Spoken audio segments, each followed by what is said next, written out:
Aisha's village in Darfur was once a place of tranquility, a vibrant hub of community life. It was a place where generations had lived and thrived, deeply connected to the land and their traditions. It was filled with the sounds of laughter echoing through the open spaces and the comforting scent of cooking fires that permeated the air, signaling the end of the day and the promise of a shared meal. The aroma of spices and roasting grains was a constant reminder of home and togetherness.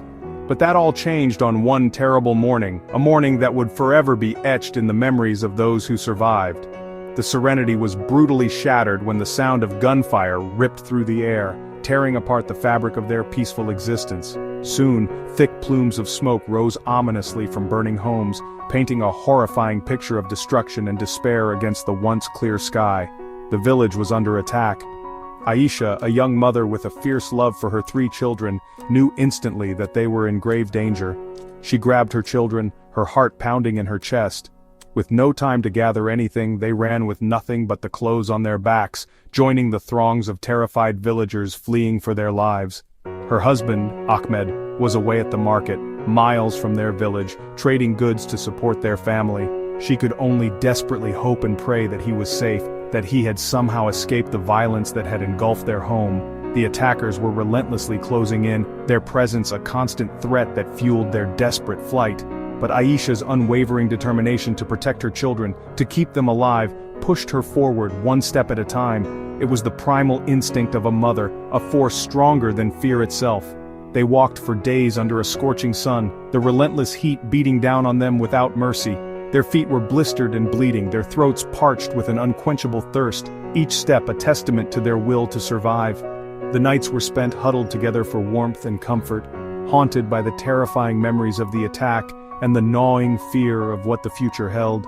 Aisha, selfless as any mother could be, gave what little food and water they had to her children, ensuring their survival above her own. She bravely ignored her own hunger and thirst, her body weakening with each passing day, fueled only by her love for her children. After what felt like an eternity, after weeks of unimaginable hardship and relentless travel, they finally reached a crowded, makeshift refugee camp across the border, a sprawling settlement of tents and temporary shelters. It was a fragile sanctuary from the violence they had escaped, a place where they could finally catch their breath, at least for a little while. But there was still no news of Ahmed, no word of his fate. The uncertainty weighed heavily on Aisha's heart, a constant ache that threatened to consume her. Yet like millions of other displaced people around the world, forced from their homes by conflict and persecution, she began the long and painful process of rebuilding her life, of piecing together a future from absolutely nothing. Each refugee carries within them a unique and powerful story, a story of profound loss, unspeakable trauma, and incredible resilience in the face of unimaginable adversity. But they also carry within them an unyielding hope, a flicker of light in the darkest of times, a hope that their children can be safe from harm, that they can have the opportunity to learn, to grow, and to dream again of a brighter future. It is this enduring spirit, this unwavering belief in the possibility of a better tomorrow, that calls out to our shared humanity, urging us to extend a hand of compassion and support to those who have lost everything. Will we answer that call? Will we stand in solidarity with refugees like Aisha and her children, offering them the help and hope they so desperately need?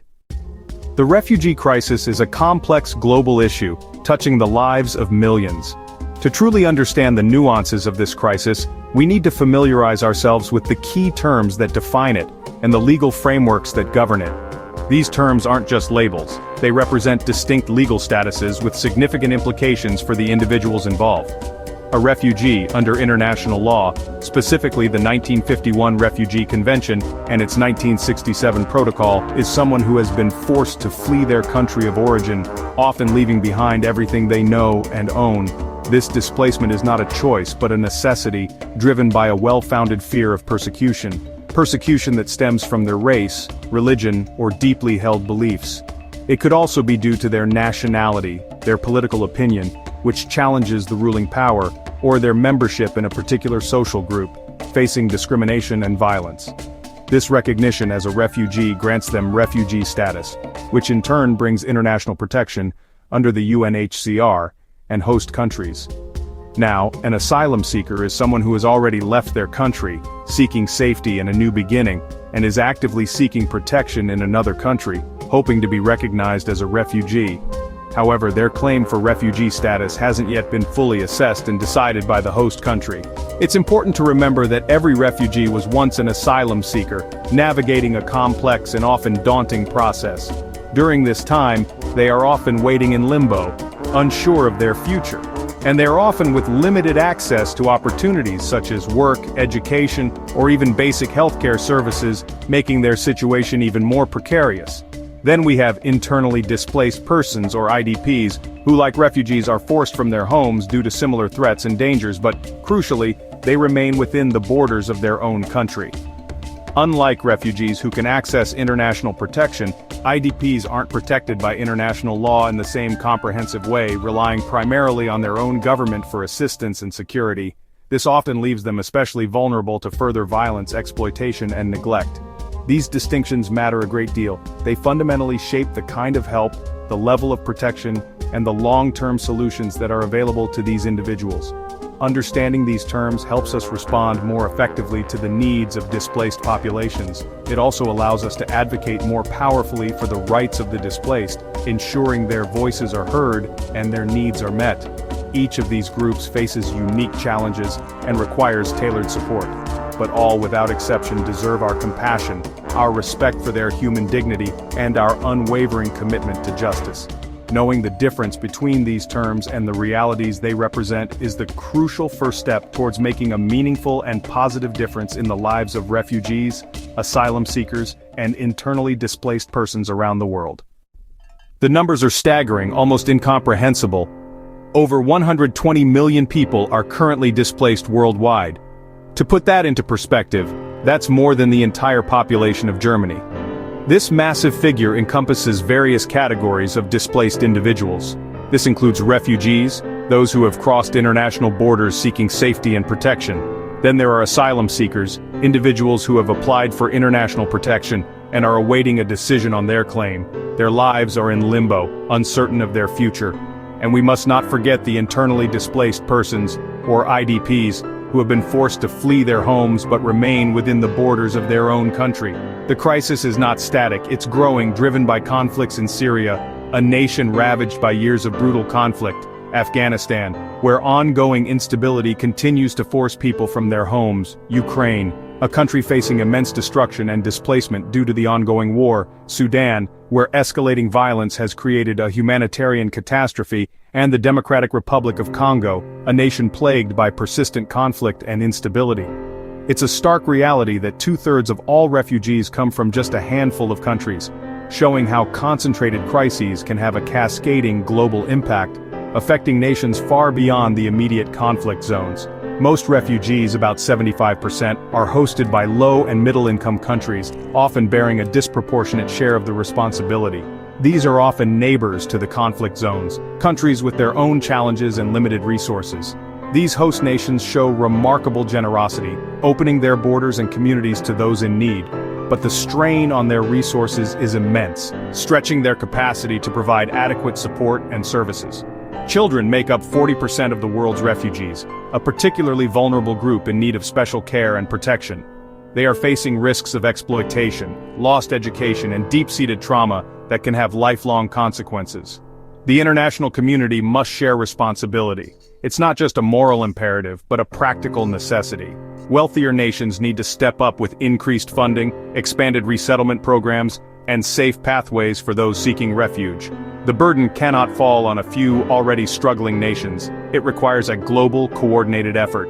Behind every number is a story of loss, resilience, and hope. A human being forced to flee their home in search of safety. The scale is vast, but so is the potential for solidarity, for communities and nations to come together to offer support and a welcoming hand.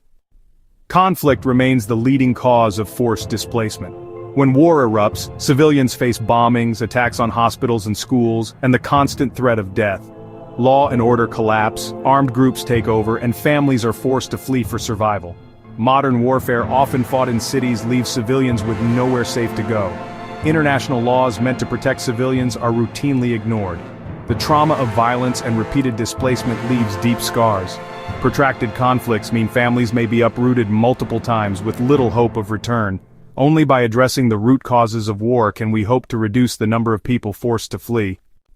Persecution, because of race, religion, beliefs, or identity, forces many to flee for their lives. Authoritarian regimes target dissenters and minorities, leaving people with no choice but to escape.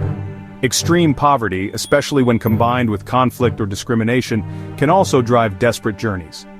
Climate change is an emerging threat. Rising seas, floods, and droughts are displacing millions, even if climate refugee isn't yet a legal term. These factors often overlap, creating complex emergencies. Addressing the refugee crisis means tackling persecution, poverty, and climate change together. Only a holistic approach can offer real solutions. Reaching safety doesn't end a refugee's struggles.